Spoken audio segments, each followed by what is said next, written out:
Hi everyone, today I brought to you this shower head and it comes with filter to filter the water that's coming out. I'm going to show you how to install it. So this is a tutorial, not just a review.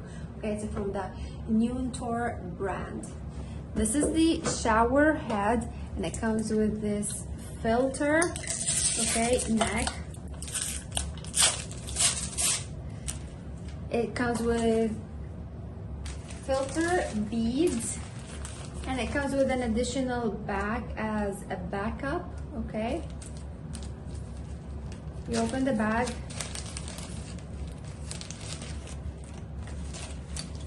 you fill in the beads here. Just do that carefully, okay?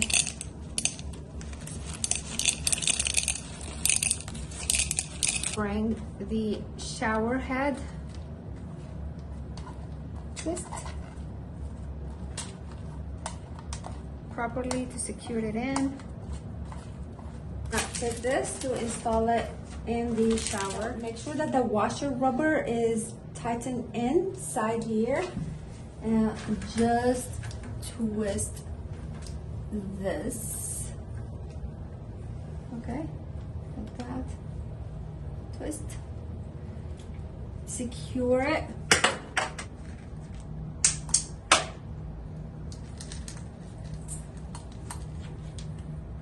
Make sure it has the rubber inside. This side will go over here. Secure it properly. Tighten. This side will go over here. Secure it properly. And that's it. You got your shower head. Nice and filter. I hope you liked my video and it was useful for you. Thank you for watching.